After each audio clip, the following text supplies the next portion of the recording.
ಅಯ್ಯಯ್ಯೋ ಅಯ್ಯಯ್ಯೋ. ರಾಯಚೂರು ಜಿಲ್ಲಾ ದೇವದುರ್ಗ ತಾಲೂಕಿನಲ್ಲಿ ನಿಯಮಗಳನ್ನು ಗಾಳಿಗೆ ತೂರಿ ಸ್ಥಾಪಿಸಲಾಗಿರುವ ಟೋಲ್ ಸಂಗ್ರಹ ಕೇಂದ್ರ ಟೋಲ್ ಗೇಟ್ ತೆರವು ಮಾಡುವಂತೆ ಒತ್ತಾಯಿಸಿ ದೇವದುರ್ಗ ಶಾಸಕಿ ಕರ್ಯಮ್ಮ ಜಿ ನಾಯಕ ರಾತ್ರಿ ಟೋಲ್ ಬಳಿ ವಾಸ್ತವ್ಯ ಹೂಡಿ ಆಯೋರಾತ್ರಿ ಧರಣಿ ಪ್ರಾರಂಭಿಸಿದ್ದಾರೆ. ನಿನ್ನೆ ನಗರದ ಜಿಲ್ಲಾ ಪಂಚಾಯಿತಿನಲ್ಲಿ ನಡೆದ ಕೆಡಿಪಿ ಸಭೆಯಲ್ಲಿ ಟೋಲ್ ತೆರವು ಮಾಡುವಂತೆ ಪಟ್ಟು ಹಿಡಿದು ನೆಲದ ಮೇಲೆ ಕುಳಿತು ಧರಣಿ ನಡೆಸಿದರು. ಜಿಲ್ಲಾ ಉಸ್ತುವಾರಿ ಸಚಿವರು ತಾತ್ಕಾಲಿಕವಾಗಿ ಟೋಲ್ ರದ್ದುಪಡಿಸುವ ಭರವಸೆ ನೀಡಿದರು.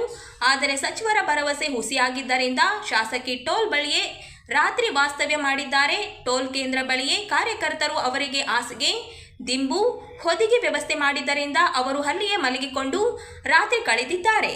ಪಕ್ಷದ ಕಾರ್ಯಕರ್ತರು ಹಾಗೂ ಗ್ರಾಮಸ್ಥರು ಸಾಥ್ ನೀಡಿದ್ದಾರೆ.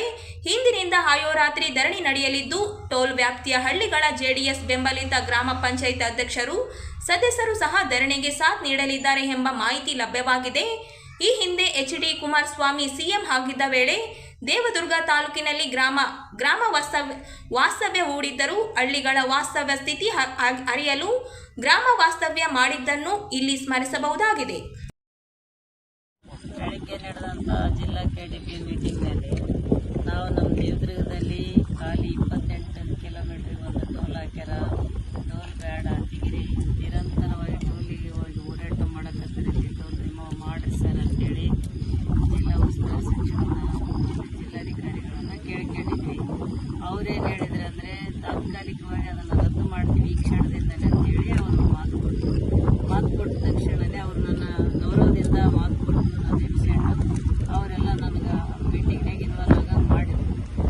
ಆದರೆ ಈಗ ಕೂಡ ಮತ್ತೆ ನಾನು ಭೇಟಿಯಾದಾಗ ಮತ್ತೆ PWD ಮಂತ್ರಿಗಳು ನಮ್ಮ ಮಾನ್ಯ ಸತೀಶ್ ಜಾರಕಿಹೊಳಿ ಸಾಹೇಬರು ಕೂಡ ಮಾತಾಡಿ ಅವರು ಕೂಡ ಆಯಿತು ಅದನ್ನು ರದ್ದು ಮಾಡ್ರಿ ಅಂತೇಳಿ ಅವ್ರು ಹೇಳ್ಯಾರ. ನೀವು ಹೋಗಮ್ಮ, ನೀನು ಹೋಗೋದ್ರಾಗೆ ಅದು ಬಂದ್ ಆಗ್ತದ ಅಂತ ಹೇಳಿದ್ರು. ನಾನೇನು ಹೇಳಿದ್ನೆ ಅಂದರೆ ನಾನು ಹೋಗೋದ್ರಾಗೆ ಬಂದ್ ಆಗಿರಲಿಲ್ಲ ಅಂದ್ರೆ ನಾನು ಅಲ್ಲೇ ಕೊಡ್ತೀನಿ ಸರ್ ಅಂತ ಅಂದಿದ್ದೆ.